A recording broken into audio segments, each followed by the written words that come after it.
इससे कोई भी देश अछूता नहीं रह गया है।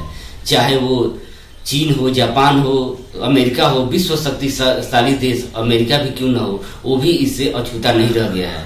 और इस ये महामारी पैर पसारते हुए भारत तक आ पहुंची है, जिससे हमारी केंद्र सरकारें और राज्य सरकारें लॉकडाउन का अभी तक कोई कारगर इलाज नहीं है। इसी कड़ी में हमारे साथ बड़हरिया के सुप्रसिद्ध चिकित्सक डॉक्टर अशरफ अली हैं। आइए उनसे हम जानते हैं कि इस बीमारी से बचने का क्या उपाय है, क्या कारगर उपाय है, और इससे बचने की कौन कौन सी सहूलियतें और कौन कौन सी जरूरतें का इस्तेमाल करेंगे ताकि इससे हम बच सकते हैं। तो डॉक्टर साहब, माही न्यूज में आपका स्वागत है। सबसे पहला सवाल कि ये जो महामारी है इसको आप किस रूप में देखते हैं? ये जो महामारी है, हम क्या ये सारी दुनिया सबसे भयावह महामारी के रूप में देख रही है, क्योंकि इसका फैलाव अनजाने में हो रहा है, अवेयरनेस में हो रहा है। अगर ये बीमारी हमको हो गई हो तो ये जो कोरोना वायरस है, इस कोरोना वायरस के कारण जो सिम्टम आता है वह सिम्टम आपको 14 दिन का क्लोराइड पीरियड है या इंक्यूबेशन पीरियड है, उतने दिनों के बाहर आता है। अगर कोई इम्यून सिस्टम में से कमजोर है तो उसको पहले आ जाएगा, लेकिन अगर कोई बहुत ही अच्छा इम्यून सिस्टम का है तो उसको कम से कम अधिक से अधिक 14 दिनों तक रह सकता है वो डोरमेंट फेज में, यानी उसका कोई सिम्टम नहीं रहेगा। तो इस 14 दिन में अगर हमको इन्फेक्शन हो गया तो हम अनजाने में एक व्यक्ति से दूसरे व्यक्ति को देते रहेंगे। यही इसकी सबसे बड़ी कमी है और हम लोगों के लिए यही इसका घातक एक दिशा है। तो इसमें हम ये कहना चाहेंगे कि चूंकि इसका आज तक पूरी दुनिया में कोई इलाज का सही प्रबंधन नहीं हो सका है, कोई भी वैज्ञानिक इसका सही दवा नहीं ढूंढ सका, पूरी दुनिया में एक ही तरीका है कि इससे हम बचें। इन्फेक्शन हो जाने के बाद, इसका संक्रमण हो जाने के बाद कोई भी व्यक्ति अपने आप का इलाज नहीं करा सकता है जब तक कि उसका अपना ये रोग रोधी क्षमता जो है मजबूत नहीं रहेगा।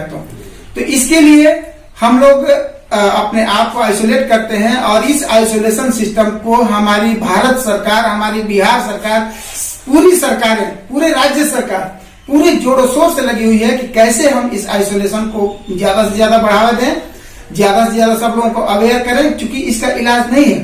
अब इस आइसोलेशन के लिए सरकार ने लॉकडाउन किया।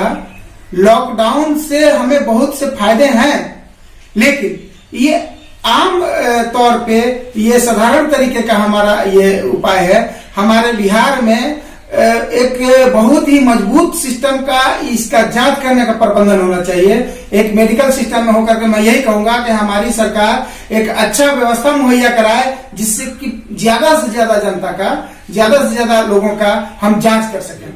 14 दिन के इंक्यूबेशन पीरियड में हमको इस बात का पता नहीं कि किसको इन्फेक्शन है और वो बहुत से पब्लिक में बांट देगा।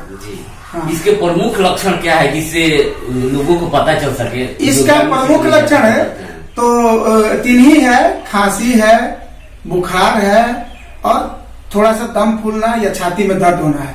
लेकिन ये तीनों सिम्टम और भी बीमारियों में आता है, जैसे कि जनरल वायरल इन्फेक्शन हो जाए, फ्लू टाइप का, या कोई बैक्टीरियल इन्फेक्शन हो जाए, उसमें भी आता है। तो हमको इस बात को बहुत ही गहरी चिंतन से समझना है कि अगर जनरल इन्फेक्शन है तो उसमें भी हम बहुत ही उत्तेजित नहीं हो जाएंगे, क्योंकि समाज में एक बहुत बड़ा डर पैदा हो गया है।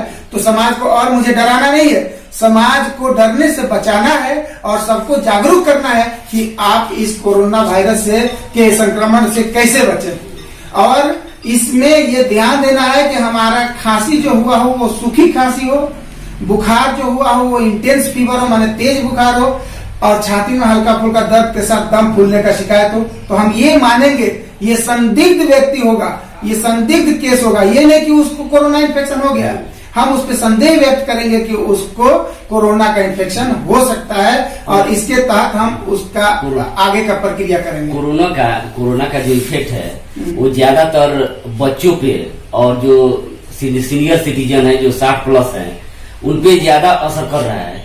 उनको बचाव की क्या क्या उपाय करने पड़ेंगे?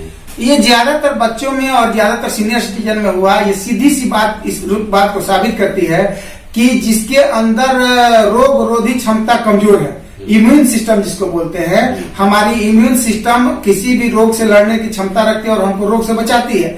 ये क्षमता जिसके अंदर कम होगा उसको इन्फेक्शन होगा, उसको दाबेगा। और उसको ज्यादा मतलब कि ज्यादा दिक्कत की तरफ ले जाएगा। लेकिन जिसके अंदर इम्यून सिस्टम मजबूत रहेगा उसका इम्यून सिस्टम उस वायरस को मार देगा। बच्चे और बुजुर्ग दोनों की अच्छे तरह से देखभाल करना बिल्कुल, बच्चे और बुजुर्ग को सबसे जरूरी है इससे बचाना। बुजुर्ग लोगों को अकेले रहना सबसे जरूरी है, उनको भीड़ भड़ाके में नहीं जाने देना है। आइसोलेशन ही सबसे महत्वपूर्ण इसका बचाव है, और हाथ धो के रहना है, जो कि सब लोग बता रहा है। कल ही रविवार के दिन जो सरकार ने लॉकडाउन का स्वैच्छिक जनता कर्फ्यू कहा जाता है, जनता अपने खुद से फैसला करती है कि हम आइसोलेट होंगे, जिसको कर्फ्यू का भी नाम दिया जाता है। तो ये जो कर्फ्यू बीता है बगैर कहीं झड़प नहीं, कोई हिंसा नहीं, तो आप इसको किस नजरिए से देखते हैं? सरकार की उपलब्धि मानते हैं या जनता की उपलब्धि मानते हैं? ये तो सरकार की बहुत बड़ी उपलब्धि है, लेकिन हमारी जनता का बहुत ही खुशी की बात है कि हमारी जनता इससे लड़ने के लिए एक एक व्यक्ति जागरूक है, हम भी जागरूक हैं।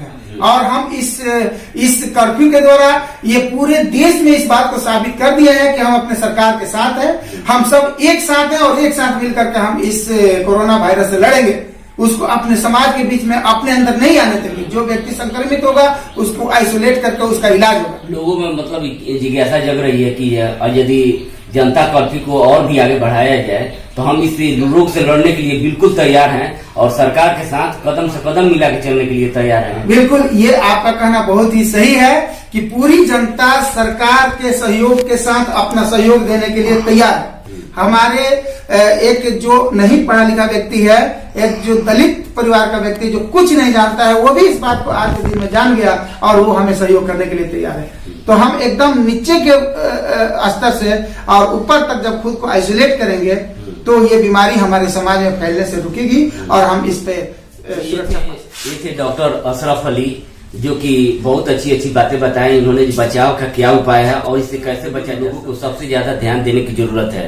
आज हमारा देश जिस महामारी से गुजर रहा है, इसमें सभी वर्ग की सबसे बड़ी खुशी की बात है कि कोई भी जाति धर्म की सब मजहब की दीवारें तोड़कर सभी लोग सरकार के साथ इस महामारी से लड़ने के लिए एकजुट होकर इस लड़ाई में हिस्सा ले रहे हैं, जिसका उदाहरण बीते 22 फरवरी को जनता कर्फ्यू के दौरान नजर आया।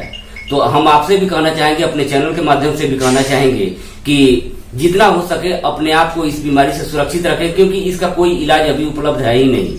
इसलिए सरकार का साथ दे और इस कोरोना के जंग में आप अपनी भागीदारी निभाए न दीजिए। और सरकार जो भी दिशा निर्देश देती है, हमारी प्रशासन जो भी दिशा निर्देश देती है, आप उनका सहयोग कीजिए। और इस महामारी से लड़ने के लिए 15 दिन, कम से कम 15 दिन, यदि ज्यादा भी बढ़ाया जाता है तो अपने आप को आइसोलेट रखें, सैनिटाइजर का इस्तेमाल करें, मास्क का इस्तेमाल करें, और जो भी जरूरत बन पड़ता है सरकार का और प्रशासन का आप सहयोग करें। जी बहुत बहुत